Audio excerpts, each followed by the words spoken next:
Most people don't change, not because they don't know enough, but because they never apply what they learn. Émile Coué taught that repeated thoughts shape your life. Welcome to Timeless Prosperity. Let's break this down simply. Chapter 11. Conclusion. The core message simply stated. So what's the takeaway from all this? It's beautifully simple. We each carry within us a force of incalculable power. When we use it unconsciously, it can work against us, creating stress, illness, or self-sabotage. But when we learn to direct it consciously and wisely, it gives us true self-mastery. With this tool, we can free ourselves and help others free themselves from physical and mental suffering, cultivate resilience and contentment no matter our circumstances, support moral growth and renewal in those who've lost their way, and above all, we stop being passengers in our own lives and become skilled, compassionate navigators. Your daily practice, the Coué mantra. Keep this close. Say it gently, 20 times morning and night. Every day, in every way, I am getting better and better. Emphasize, in every way, because it covers body, mind, relationships, purpose, all of it. No force, no strain. Just steady, kind repetition. That's it. That's the method. Thoughts and precepts of Émile Coué, taken down literally by Madame Émile Leon, his disciple.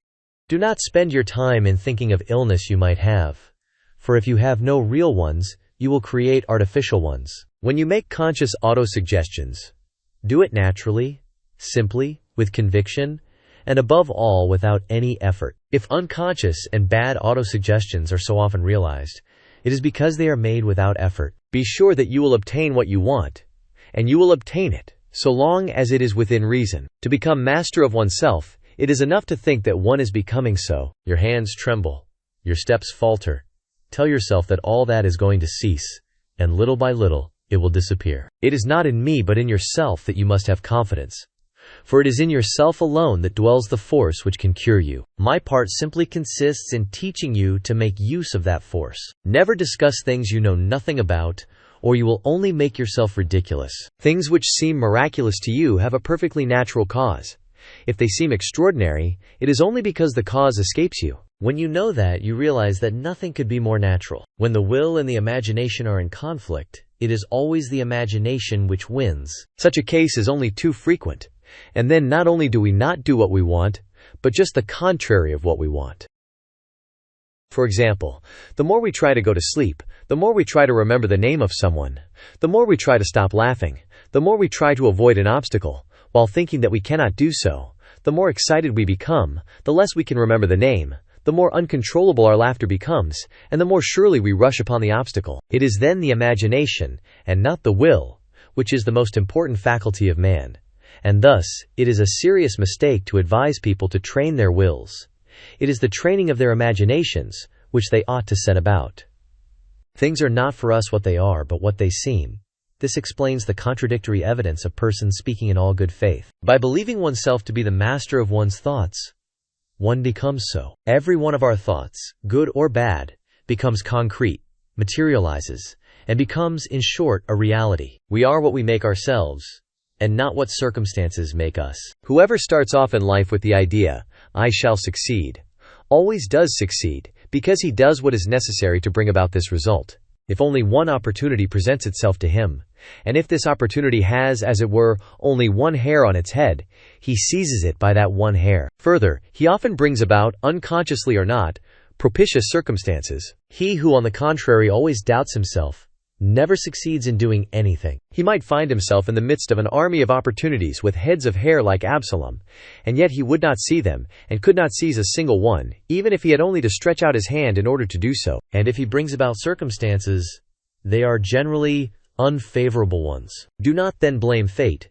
You have only yourself to blame. People are always preaching the doctrine of effort, but this idea must be repudiated. Effort means will. And will means the possible entrance of the imagination in opposition, and the bringing about of the exactly contrary result to the desired one. Always think that what you have to do is easy, if possible. In this state of mind, you will not spend more of your strength than just what is necessary. If you consider it difficult, you will spend 10, 20 times more strength than you need. In other words, you will waste it. Autosuggestion is an instrument which you have to learn how to use just as you would for any other instrument. An excellent gun in inexperienced hands only gives wretched results. But the more skilled the same hands become, the more easily they place the bullets in the target. Conscious autosuggestion, made with confidence, with faith, with perseverance, realizes itself mathematically, within reason. When certain people do not obtain satisfactory results with autosuggestion, it is either because they lack confidence or because they make efforts, which is the more frequent case. To make good suggestions, it is absolutely necessary to do it without effort. The latter implies the use of the will, which must be entirely put aside. One must have recourse exclusively to the imagination. Many people who have taken care of their health all their life in vain imagine that they can be immediately cured by autosuggestion. It is a mistake, for it is not reasonable to think so. It is no use expecting from suggestion more than it can normally produce. That is to say, a progressive improvement which little by little transforms itself into a complete cure, when that is possible. The means employed by the healers all go back to autosuggestion.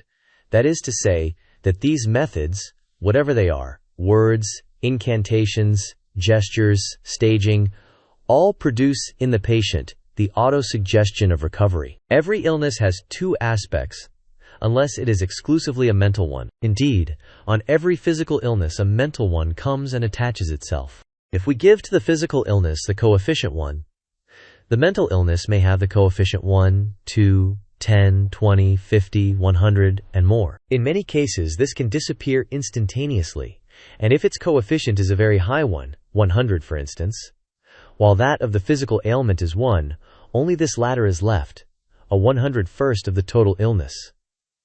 Such a thing is called a miracle, and yet there is nothing miraculous about it. Contrary to common opinion, physical diseases are generally far more easily cured than mental ones. Buffon used to say, "Style is the man." We would put in that man is what he thinks. The fear of failure is almost certain to cause failure, in the same way as the idea of success brings success, and enables one always to surmount the obstacles that may be met with. Conviction is as necessary to the suggester as to his subject.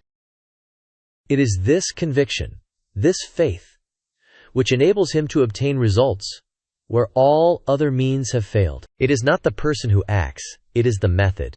Contrary to general opinion, suggestion, or autosuggestion, can bring about the cure of organic lesions. Formerly, it was believed that hypnotism could only be applied to the treatment of nervous illnesses. Its domain is far greater than that. It is true that hypnotism acts through the intermediary of the nervous system, but the nervous system dominates the whole organism. The muscles are set in movement by the nerves. The nerves regulate the circulation by their direct action on the heart, and by their action on the blood vessels which they dilate or contract. The nerves act then on all the organs, and by their intermediation all the unhealthy organs may be affected. Moral influence has a considerable value as a help in healing. It is a factor of the first order, which it would be very wrong to neglect, since in medicine, as in every branch of human activity, it is the spiritual forces which lead the world. Never lose sight of the great principle of autosuggestion. Optimism always, and in spite of everything, even when events do not seem to justify it. This concludes this book. As always, if you liked this content, please like and share. Also subscribe if you will.